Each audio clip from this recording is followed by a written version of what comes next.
Ciao a tutti amici di mattoscacco.com e ben ritrovati in questo nuovo video. Ci tenevo a dirvi che quando faccio delle partite in cui gioco la difesa 300 e leggo i vostri commenti mi ammazzo da ridere. Siete veramente di un'originalità incredibile e vi fate veramente spaccare, soprattutto perché capite l'ironia che c'è dietro quel tipo di video. Ogni tanto però se escono sempre quei 3 o 4, ma che tipo di difesa è? Se giochi contro di me ti sfascio in 3 mosse. Bravi, bravi tutti. Ok, andiamo oggi a farci questa bellissima, qui ci faremo qualche risata anche qui, perché in questa partita che è stata organizzata tempo fa, Carlsen, che gioca col bianco, si ritrova a giocare contro un giocatore di calcio.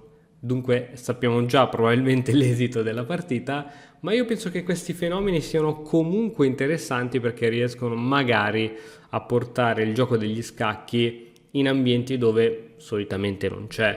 E io credo che quando conosci un gioco così bello come questo, poi una volta che lo conosci e inizi a farci qualche partita diventa poi una droga. Quindi meglio così, meglio così.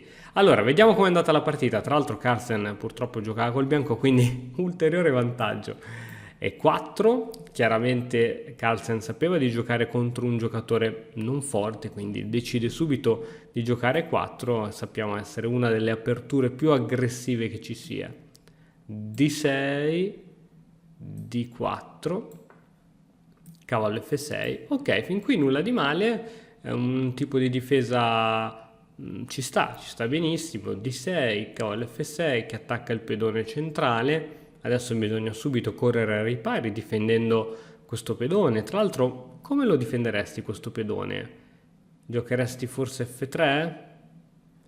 Giocheresti forse alfiere D3? Qui Carlsen opta per cavallo C3. Cavallo C3 difende bene il pedone e controlla anche l'importantissima casa D5. Ti ricordo che nelle prime mosse bisogna lottare per il centro. E adesso segue alfiere D7. Questa mossa è un errore. Perché è un errore? Perché sì, uno potrebbe dire, ma guarda, è una mossa di sviluppo, io ho tolto il mio alfiere campochiaro dalla sua casa di partenza, e questo è vero, ma la domanda che ti faccio io è: che cosa è in grado di fare l'alfiere in D7 che da C8 non faceva? Da C8 controllava tutta questa bellissima diagonale, da D7 controlla sempre questa bella diagonale e tu mi dirai controlla anche queste case qui. Ma queste case sono importanti ora per questo punto della partita? Io direi proprio di no. Quindi l'alfiere stava tranquillamente benissimo in C8 e prima di muovere l'alfiere campochiaro è importantissimo riuscire a muovere l'alfiere camposcuro, poiché bisogna cercare di arroccare il prima possibile. Quindi probabilmente un'ulteriore idea qui era G6, alfiere G7, arrocco corto, e poi facevi tutto quello che volevi con questo alfiere, però prima bisognava sviluppare l'altro alfiere. Vabbè, ovviamente è un giocatore magari alle prime armi col gioco di scacchi, ci sta. Alfiere D7 segue E5, E5 è una mossa aggressiva, non certamente la migliore, ma è aggressiva. Si minaccia subito il cavallo, si minaccia subito questo pedone nel piccolo centro, e ora giustamente il nero decide di riportare questo cavallo indietro. Ovviamente riportare un pezzo nella sua casa di partenza, soprattutto nelle battute iniziali del gioco, non è mai la cosa migliore in assoluto. Tuttavia, questo cavallo, se ci pensi bene, dove altro poteva andare? In D5 non poteva perché c'è il cavallo. In E4 non poteva perché c'è il cavallo, poteva andare in G4, è vero, ma per quanto tempo ci sarebbe potuto stare? Si poteva giocare H3 per scacciare il cavallo, o meglio ancora alfiere 2, raddoppiando l'attacco su questo cavallo, quindi il nero sarebbe stato costretto a spostare ancora il cavallo che qui non poteva andare, qui non poteva andare, qui non poteva andare, qui non poteva andare, qui non poteva andare, sarebbe potuto andare solo su H6, ma su H6 si sarebbe preso l'impedonatura con alfiere per H6. Dunque, tutto sommato su E5 questa ritirata in G8 non è poi così male. Andiamo a vedere come è continuata la partita. F4, cercando in caso di cambio di sorreggere questo pedone il più possibile. Adesso ancora un'altra mossa incomprensibile che è alfiere E6. Dunque, come puoi notare, ci sono state due mosse di questo alfiere dall'inizio della partita ed entrambe queste mosse però non hanno una grande utilità. Posso farti ancora la stessa domanda di prima. Che cosa fa l'alfiere in E6 che non faceva da D7? Perché c'è stato la necessità di spostare questo alfiere? Anzi, da E6 rispetto a D7 è più vulnerabile perché adesso si può beccare anche le spinte su D5. Dunque non è una mossa buona e in più, come ben sai, come dice la teoria degli scacchi, muovere lo stesso pezzo più volte in apertura non è mai cosa buona e giusta, se non in rari casi eccezionali. Comunque viene giocata alfiere 6, Carlsen prima di spingere su D5 vuole sviluppare i suoi pezzi, cavallo F3, guarda, trovi evidenziate in verde tutte le case che controllano i cavalli insieme ai pedoni. G6, finalmente l'idea di un fianchetto e ora D5.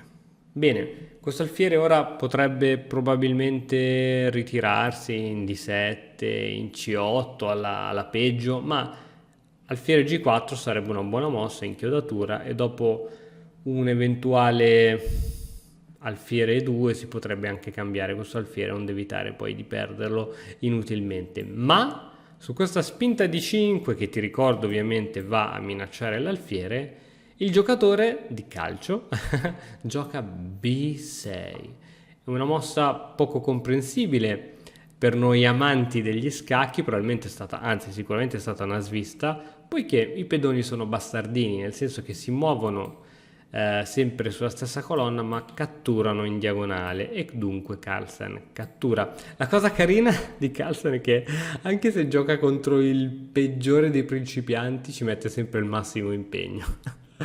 F per E6 e adesso mettiti nei panni di Carlsen, in che modo vorresti punire questa pessima struttura pedonale del nero? Ti lascio 10 secondi per pensarci.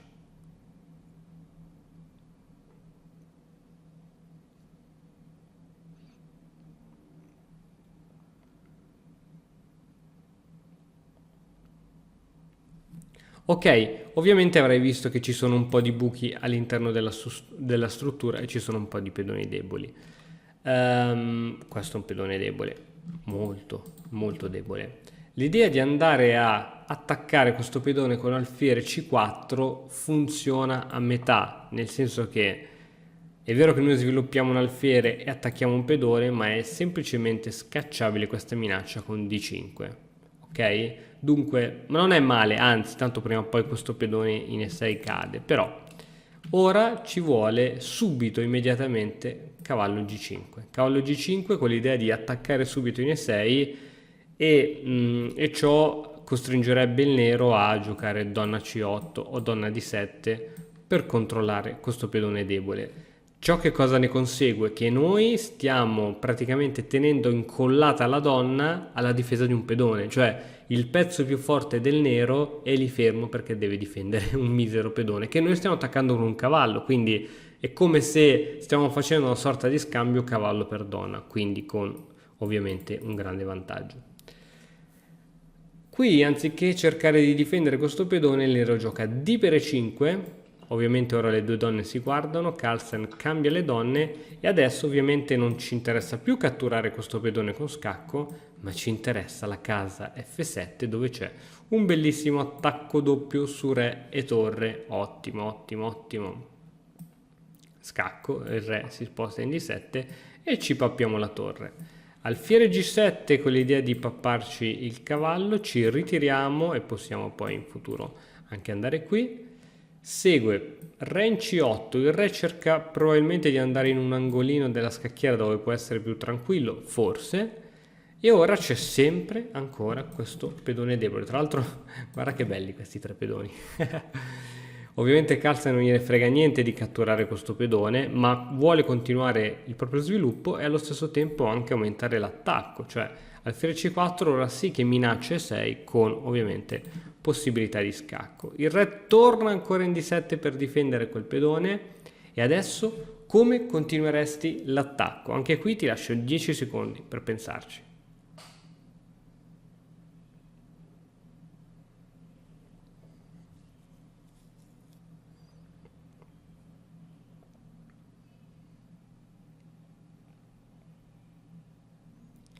Lo so che hai pensato ad un arrocco lungo prima, però bisogna togliere questo alfiere ed è sicuramente una buona possibilità.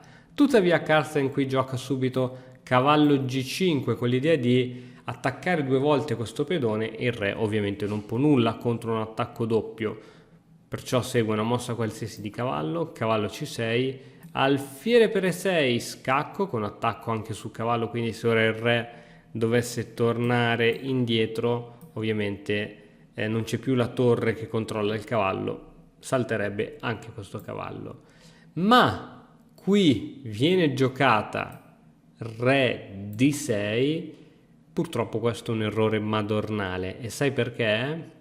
Perché qui c'è lo scacco matto, come cavallo in C va in E4 e il re ovviamente nelle case evidenziate in rosso non può andarci perché sono controllate o dall'alfiere o dal cavallo. Incredibile, un re mattato in pieno mediogioco, siamo alla 17ª mossa, un re al centro della scacchiera proprio in pieno stile romantico.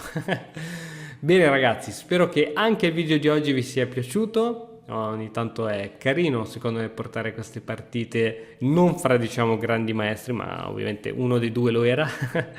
E niente, noi ci vediamo nel video di domani con un altro nuovo video. Sì, l'ho detto 1000 volte la parola video, ma va bene, ciao! E ora per continuare che cosa posso fare? Beh, innanzitutto ti consiglio di iscriverti al nostro canale in modo tale da non perderti le nuove video lezioni. E poi puoi vedere il video che è stato più cliccato in questa settimana. Ci vediamo, ciao!